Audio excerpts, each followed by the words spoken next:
你有冇發現嗰啲活得最通透、最自在嘅人，喺親情關係入邊，往往表現得異常冷靜，甚至有啲似冷酷。佢哋唔會因為父母一句抱怨就成晚瞓唔着，唔會因為仔女一次失敗就焦慮到崩潰，更加唔會因為兄弟姊妹唔理解自己就覺得好似俾刀割咁痛。佢哋睇落好似乜都唔在乎，但偏偏佢哋嘅家庭關係反而係最和諧嘅。呢件事到底係點解？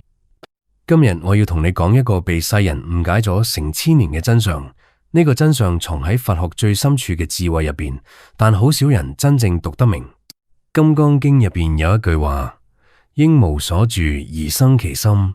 好多人念咗一世，都從來冇搞清楚呢句說話真正想講乜。佢唔係叫你變得無情，而係叫你明白，真正嘅愛根本唔係你以為嗰個樣。2500年前，佛陀喺菩提樹下悟道之後，講出咗一個令所有人都震驚嘅真相。佢話人生有8苦，其中有一苦叫做愛別離苦。咩意思呢？即係話你越愛一個人，你就越容易痛苦。唔係因為愛本身有問題，而係因為你將愛變成咗執着，將關心變成咗控制，將付出變成咗一種交易。《雜阿含經》入邊記載過咁樣一段說話：有一次，一位在家居士嚟見佛陀，佢滿面愁容，眼眶都紅晒。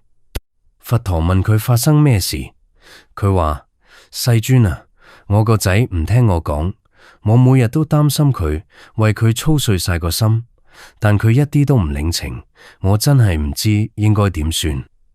你估佛陀點樣回答佢？佛陀冇教佢點樣說服個仔，亦都冇俾佢任何管教仔女嘅方法。佛陀只係淡淡咁講咗一句話：你之所以痛苦，唔係因為你個仔唔聽話，而係因為你認為佢應該聽話。呢句說話直接擊中咗問題嘅核心。我哋喺親情關係入邊受嘅所有苦，幾乎都嚟自一個字：應該。父母應該理解我，仔女應該聽我講，兄弟姊妹應該支持我，另一半應該明白我嘅心思。但係你有冇諗過，呢啲應該到底係從邊度嚟？係邊個規定嘅？係天經地義嘅咩？唔係，呢啲應該全部都係你自己編出嚟嘅劇本。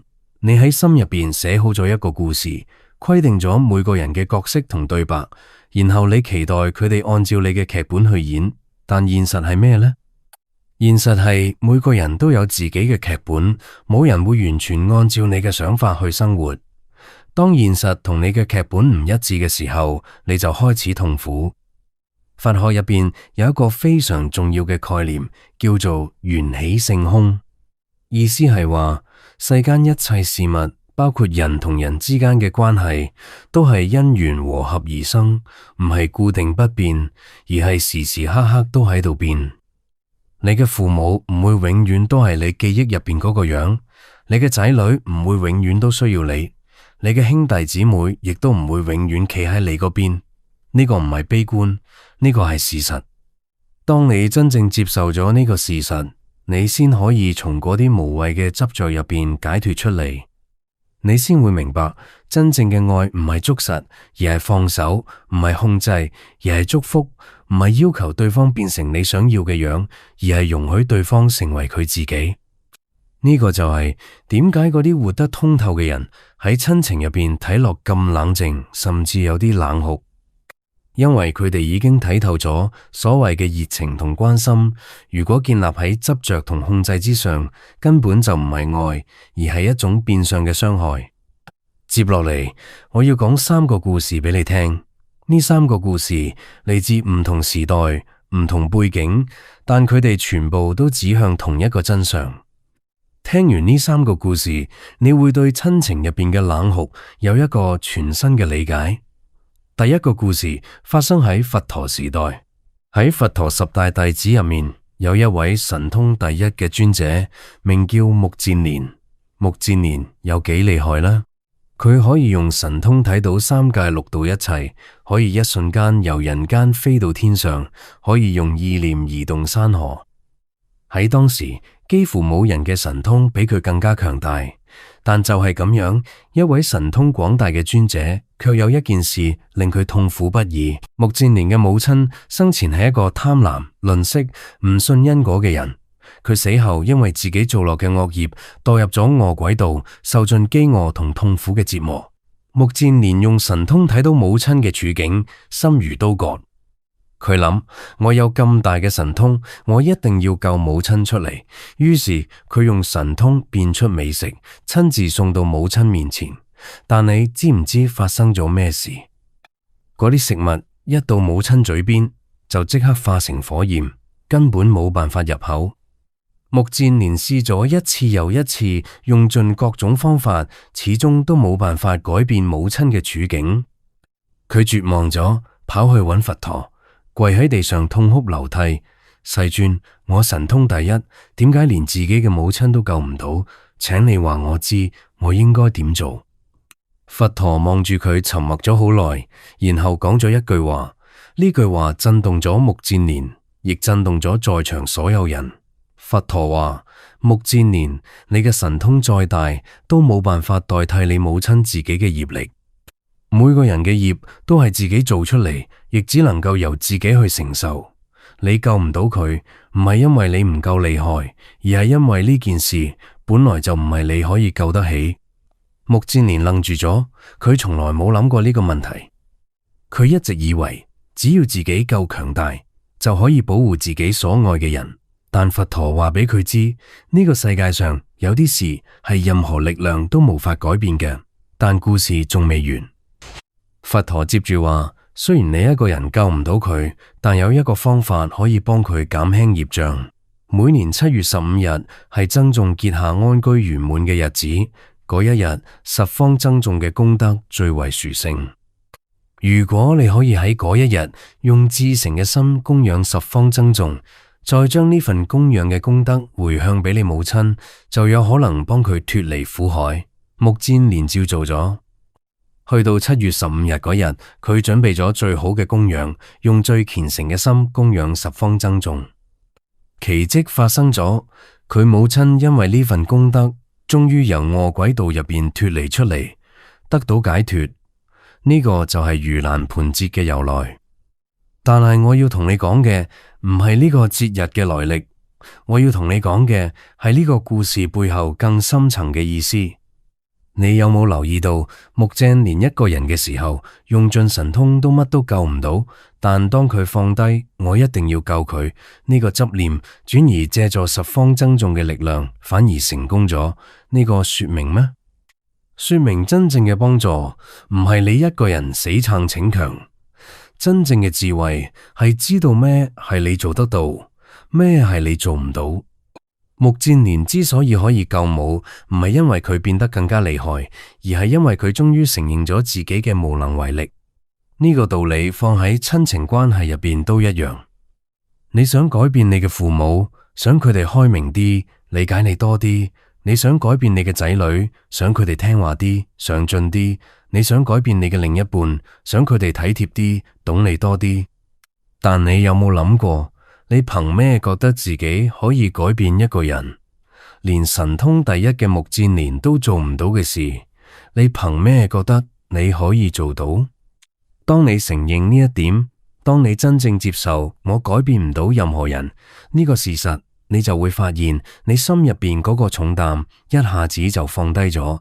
你唔再需要為人哋嘅人生負責，你只需要做好自己可以做嘅事，然後將結果交翻俾因緣。呢個就係第一個故事想話俾你知嘅道理。認清自己嘅無能為力，唔係放棄，而係解脫嘅開始。第二個故事發生喺1000幾百年前嘅古代。嗰陣時有一位禪師，年輕嘅時候非常有才華，10幾歲就已經通讀各種經典，20歲就已經喺佛學上有好深嘅造詣。好多人都話佢將來一定會成為一代宗師。但係呢位禪師有一個心結，就係佢嘅父親。佢嘅父親係一個普通農夫，一世冇讀過乜書，唔識咩大道理。禪師細個嘅時候，父親對佢非常嚴厲，成日打鬧佢，從來唔識表達關愛。禪師出家之後，一直想度化自己嘅父親，想令佢都可以學佛念經，明白因果嘅道理。但每次佢返屋企，父親都只係冷冷咁望佢一眼，然後繼續做自己嘅事。禪師講經說法，父親一句都聽唔入耳。禪師送佢佛珠，父親轉手就掉咗去角落。禪師越想度化父親，父親就越反感佢。呢件事成為咗禪師心入邊最大嘅遺憾。後來禪師嘅父親病重，禪師聽到消息之後，連夜趕返屋企。佢見到躺喺床上瘦到得返棚骨嘅父親，心入邊湧起一股強烈嘅愧疚同不甘。佢諗呢個可能係最後嘅機會，無論如何，佢一定要令父親開悟，令父親可以念佛往生。於是佢跪喺父親床前，開始講解淨土法門，講阿彌陀佛嘅願力，講臨終一念嘅重要性。佢講到聲淚俱下，講到口乾舌燥。但父親始終閉住眼，一句說話都冇講。禪師絕望咗，佢唔明白點解自己咁努力，父親就係唔肯接受。就喺呢個時候，父親突然擘開眼望住佢，開口講嘢。父親嘅聲音好虛弱，但係每一個字都非常清楚。佢話：仔啊，你由細到大都聰明，乜都識，乜都懂，但有一件事你到而家都唔明。禪師問：咩事？父親話：你一直想度化我，但你有冇問過我想唔想俾你度化？你以為你係幫緊我，但你知唔知每次你同我講嗰啲佛法，我心入邊諗緊咩？我心入邊諗嘅係，我呢個仔從來都冇真正接受過我呢個人，佢總係想改變我，想將我變成佢心目中嗰個應該嘅樣。禪師愣住咗，佢從來冇由呢個角度諗過問題。父親繼續話：你知唔知我呢一世最開心係咩時候？唔係你考上功名嗰陣，唔係你俾人稱為高僧嗰陣，而係你細個有一次落雨，你跑到田入邊幫我收稻穀。嗰日你乜都冇講，只係默默咁陪我做嘢。嗰一日，我覺得你係我個仔。講完呢句說話，父親又閉上咗眼。3日之後，父親走咗。禪師喺父親靈前跪咗整整一晚。嗰一晚，佢終於明白咗一個道理，一個佢讀咗咁多經書都冇讀明嘅道理。佢明白咗，真正嘅孝順唔係要令父母變成你想要嘅樣，真正嘅愛唔係要去度化邊個，改變邊個。真正嘅慈悲係接受一個人本來嘅樣，哪怕嗰個樣喺你眼中並唔完美。佢以為自己喺度度化父親，其實佢只係喺滿足自己。佢以為自己喺付出愛，其實佢喺表達控制。佢以為自己喺精進，其實佢喺逃避面對一個真實嘅同自己想象唔一樣嘅父親。嗰一刻，佢先算真正開悟。從嗰陣開始，呢位禪師教導別人嘅時候，經常講一句話：莫以己心度他人意。唔好用你自己嘅心去揣測、去安排、去決定別人嘅人生。每個人都有自己嘅路要行，哪怕係你最親近嘅人，你都冇權替佢做決定。呢個故事話俾我哋知，喺親情關係入邊，最可怕嘅唔係冷漠，而係打住為你好旗號嘅控制。好多時候，我哋以為自己喺愛，其實只係將自己嘅焦慮、自己嘅恐懼、自己嘅期待投射到對方身上。你擔心父母嘅身體，所以逼佢哋食各種保健品；你擔心仔女嘅將來，所以逼佢哋學呢樣學嗰樣；你擔心另一半會離開你，所以你時時刻刻都想掌控佢嘅行蹤。但你有冇諗過，呢啲所謂嘅擔心到底係為咗邊個？係為咗佢哋，定係為咗你自己？好多時候，我哋以為自己喺付出，其實我哋只係喺索取。我哋索取嘅係安全感，係掌控感，係我係一個好人嘅自我證明。當你睇清楚呢一點，你先可以真正愛一個人，唔係嗰種令人窒息嘅愛，唔係嗰種帶住條件嘅愛。而係一種真正純粹冇任何附加物嘅愛。呢個就係第二個故事想話俾你知嘅道理，放低為你好嘅執念，先係真正嘅慈悲。第三個故事出自佛經，喺佛陀時代，有一位居士名叫維摩詰，呢個人非常了不起。佢雖然係喺屋企人身份，但擁有菩薩嘅智慧同境界。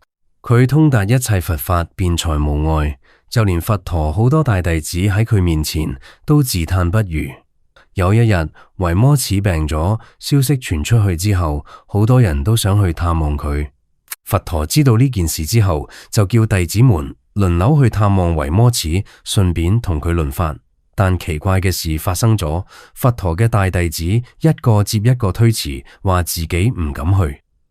舍利弗話唔敢去，目犍連話唔敢去，大迦葉都話唔敢去。點解呢？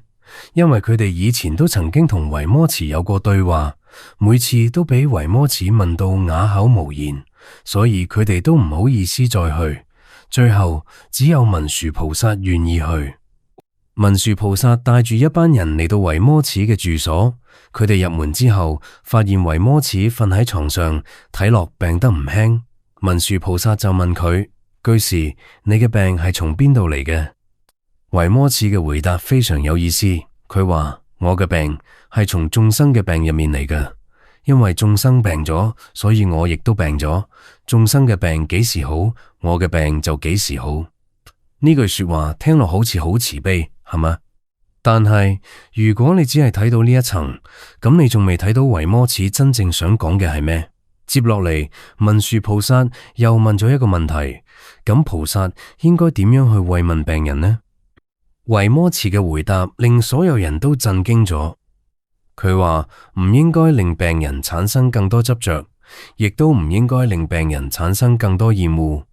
咩意思呢？即係話，當你去關心一個人嘅時候，唔好令佢更加執着於自己嘅病，亦都唔好令佢更加厭惡自己嘅病。唔好成日講你一定要好返，因為呢句說話會令佢執着於健康呢個概念，亦都唔好成日講病到咁真係好慘，因為呢樣會令佢更加厭惡自己而家嘅處境。真正嘅慰問唔係俾對方更多執着，而係幫對方睇清楚執着本身。維摩詰又話，應該話俾病人知，呢個身體係無常嘅，係虛妄嘅，係因緣和合而成嘅，唔好對佢產生執着，但同時亦都唔好因為身體係無常就完全唔照顧佢，厭棄佢，而係應該用正確嘅態度去面對呢個身體。聽到呢度，你可能會覺得維摩詰好似有啲冷血，係咪？病人嚟揾佢，佢唔講幾句安慰說話，反而講一大堆佛法道理，呢個算咩關心？但你再仔細諗下，當一個人生病嘅時候，如果你只係一味安慰佢，講啲唔好擔心，一切都會好起嚟，呢類說話，你覺得真係有用咩？呢啲說話可能會令佢暫時感覺好少少，但係根本問題解決咗未？佢對疾病嘅恐懼解決咗未？佢對死亡嘅焦慮解決咗未？冇。而維摩詰做嘅事係幫對方從根本上改變睇問題嘅方式。佢唔係唔關心，佢係用另一種方式去關心。佢關心嘅唔係對方一時嘅感受，而係對方長遠嘅覺醒。呢個就係維摩詰嘅智慧。佢表面睇落好冷，但佢嘅心比任何人都更加熱。佢只係唔願意用嗰種表面無效嘅方式去表達關心，因為佢知道咁樣做只會令對方陷入更深嘅執着。你有冇發現呢個故事同前面兩個故事其實講緊同一件事？目犍連嘅故事話俾我哋知，要認清自己嘅無能為力。禪師嘅故事話俾我哋知，要放低為你好嘅執着。而維摩詰嘅故事就話俾我哋知，真正嘅關心唔係滿足對方嘅期待，而係幫對方睇清楚真相。呢三個故事由三個唔同角度指向同一個核心。喺親情關係入邊，你越想捉實就越會失去，你越想控制，關係就越緊張，你越想改變對方，對方就越會抗拒你。呢個唔係咩高深理論，而係最票數嘅真相。當你將呢三個故事放埋一齊睇，你就會發現佛學入邊所講嘅放下，根本唔係叫你變得無情，恰恰相反，係要令你嘅愛變得更加純粹、更加真實、更加有力量。而家等我哋將呢啲故事背後嘅道理做一個更深入嘅分析。心經入邊有一句話：色不異空，空不異色，色則係空，空則係色。呢句說話好多人都聽過，但真正明白嘅人其實唔多。咩叫做色即係空？簡單嚟講，色指嘅係世間一切現象，包括我哋嘅身體、我哋嘅感受、我哋嘅念頭、我哋同其他人之間嘅關係。而空唔係話呢啲嘢唔存在，而係話呢啲嘢冇一個固定不變嘅本質。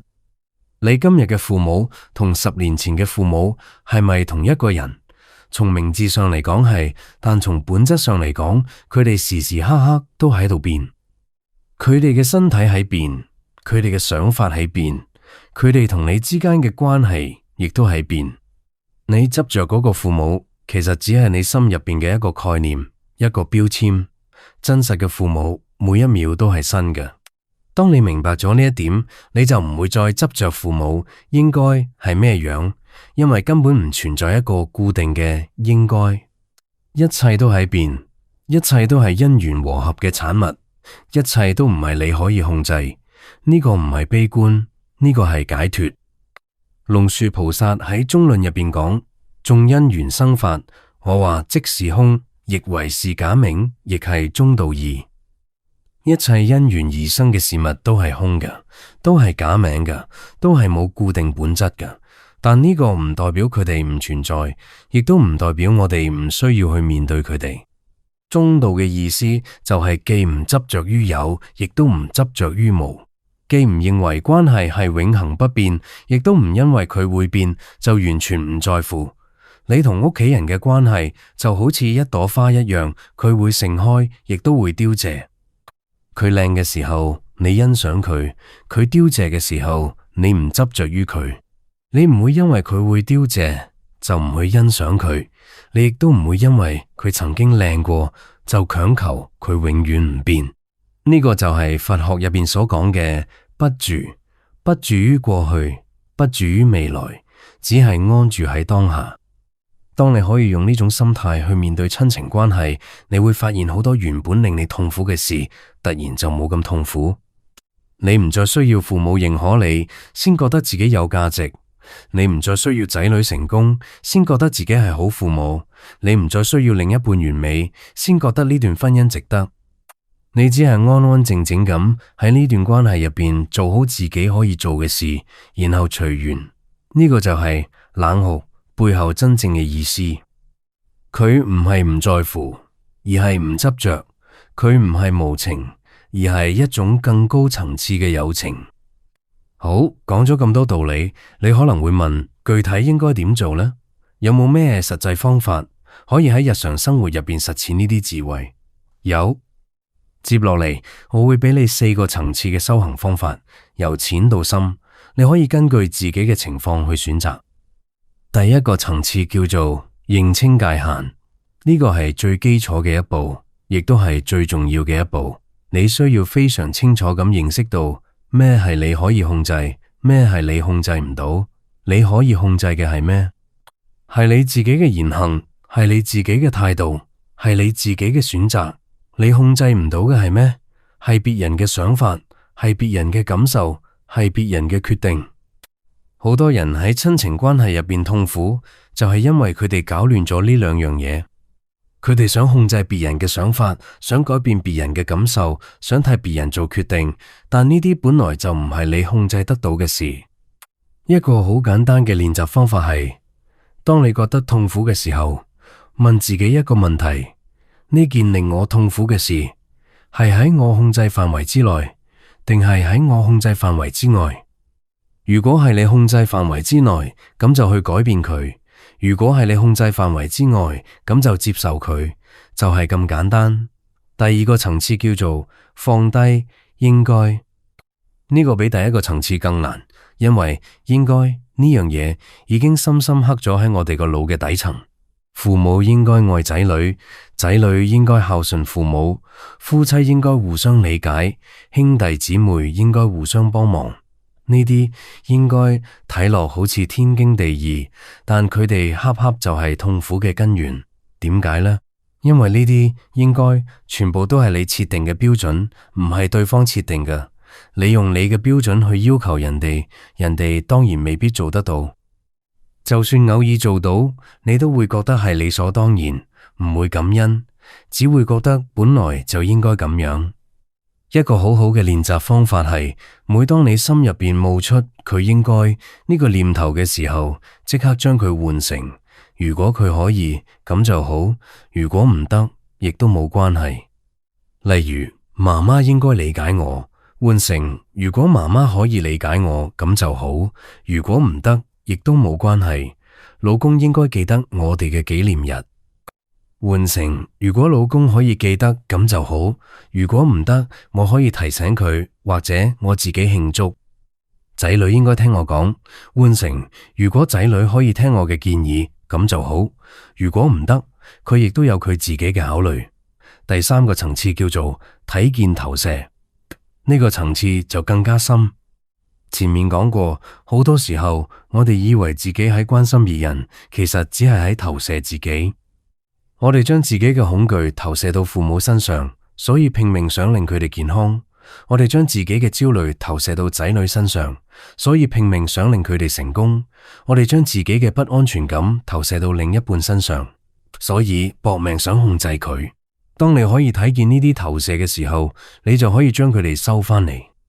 一個好有效嘅練習方法係，當你為某個親人感到擔心或者憤怒嘅時候，停低問自己，如果我對呢件事完全唔在意，會點樣？注意，我講嘅係如果，唔係叫你真係唔在意，我係叫你假設一下，如果你唔在意，你嘅生活會發生咩變化？你會發現好多時候嗰個變化恰恰就係你自己害怕面對嘅嘢。譬如你擔心父母嘅健康，如果你對呢件事完全唔在意，會點樣？可能你真正害怕嘅係，萬一佢哋出咗事，你會內疚，你會覺得自己唔係一個好仔女。所以你嘅擔心其實唔只係為咗佢哋，亦都係為咗你自己，為咗避免嗰種內疚嘅感覺。當你睇見呢一層，你嘅擔心就唔會再咁沉重。因為你知道呢度面有一部分係你自己嘅課題，唔係佢哋嘅課題。你可以為自己嘅課題負責，同時亦都容許佢哋為自己嘅人生負責。第四個層次叫做轉化連結。前面三個層次都係講放下，但放下唔等於放棄，亦都唔等於切斷關係。真正嘅智慧係喺放低執着之後，建立一種新嘅更健康嘅連結方式。呢種新嘅連結方式核心就係兩個字：祝福。咩叫祝福？祝福唔係期待，唔係要求，唔係控制。祝福係我希望你好，但好嘅定義由你自己決定，唔係由我決定。我支持你做任何令你快樂嘅事，就算嗰樣嘢唔係我想要嘅。我相信你有能力為自己嘅人生負責，就算你會犯錯。祝福係一種完全無條件嘅愛。當你學識用祝福取代期待，用接納取代控制，你會發現你同屋企人嘅關係會發生好奇妙嘅變化。佢哋唔再需要防備你，唔再需要同你對抗，因為佢哋知道喺你呢度，佢哋係安全嘅，佢哋可以做真實嘅自己。呢種關係先係真正和諧嘅關係。仲有一點，我要特別強調，呢度講嘅冷酷同真正嘅冷漠係完全唔同嘅。真正嘅冷漠係咩？係漠不關心，係完全唔在乎，係我行我素，你生你死都同我冇關係。而我哋今日講嘅冷酷係咩？係喺深深愛住對方嘅同時，保持一份清醒，係知道咩係你可以做，咩係你做唔到，係放低對方應該點樣嘅期待，容許對方成為佢自己，係唔將自己嘅焦慮投射到對方身上，唔用愛嘅名義去控制對方。呢兩者有天壤之別。好多人一聽到放手放下，就以為係要佢哋乜都唔理，從此同屋企人老死不相往來。唔係，真正嘅放手係喺關係入邊保持一份從容同自在，而唔係切斷。你可以關心你嘅父母，但你唔需要替佢哋焦慮。你可以幫助你嘅仔女，但你唔需要替佢哋去活。你可以愛你嘅另一半，但你唔需要將對方變成你嘅附屬品。呢個先係真正嘅冷酷嘅意思。今日我哋傾咗一個好深嘅話題，點解嗰啲活得通透嘅人喺親情關係入邊往往睇落好冷酷？答案係因為佢哋睇清楚咗一個真相，真正嘅和諧唔係嚟自控制，而係嚟自放手。真正嘅愛唔係嚟自執着，而係嚟自自由。真正嘅慈悲唔係滿足對方嘅期待，而係幫對方覺醒。我哋講咗3個故事，穆戰連嘅故事話俾我哋知，認清自己嘅無能為力係智慧嘅開始。禪師嘅故事話俾我哋知，放低為你好嘅執念，先係真正嘅孝順。維摩詰嘅故事話俾我哋知，真正嘅關心唔係俾對方更多執着，而係幫對方睇清楚真相。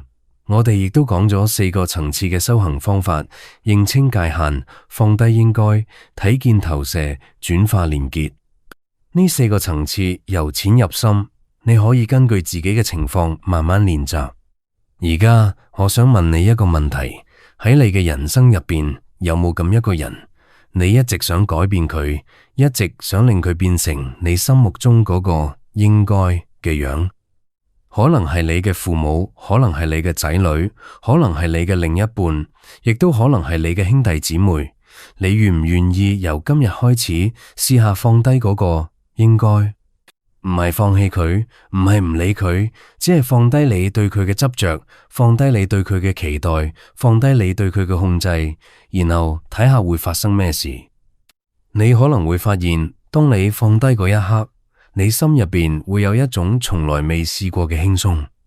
你可能會發現，當你唔再試圖改變對方嘅時候，對方反而更加願意向你打開自己。你可能會發現，你同佢之間嘅關係會以一種好奇妙嘅方式變得比以前更好。呢個唔係我嘅理論，呢個係無數人嘅真實經歷。當然，我唔可以保證呢個方法對每一個人都一定適用。每個人嘅情況唔同，每段關係嘅因緣亦都唔同。但係我可以話俾你知，佛學入邊關於放下嘅智慧已經流傳咗2500年，幫助過無數人走出痛苦，揾翻自在。佢一定有佢嘅道理。最後，我想用一句說話嚟結束今日嘅內容。呢句說話嚟自一位老禪師。佢話：花若盛開，蝴蝶自來；你若精彩，天自安排。你唔需要追住人哋跑，唔需要碰命想改變邊個，你只需要將自己嘅生命活好，將自己嘅心照顧好。當你自己足夠安定、足夠通透嘅時候，你身邊嘅關係自然就會和諧，因為你唔再係嗰個需要向外索取嘅人，你成為咗嗰個可以向外給予嘅人。你嘅存在本身就係一種祝福。如果今日呢條片對你有啲啟發，記得幫我撳個讚，等更多人都可以睇到呢啲內容。如果你有自己嘅故事想分享，歡迎喺留言區話俾我知，我會睇每一個留言。另外，如果你係第一次嚟到我嘅頻道，歡迎訂閱，記得開啟小鈴鐺，咁樣每次有新片你就唔會錯過。我哋下條片再見，願你嘅心永遠自在。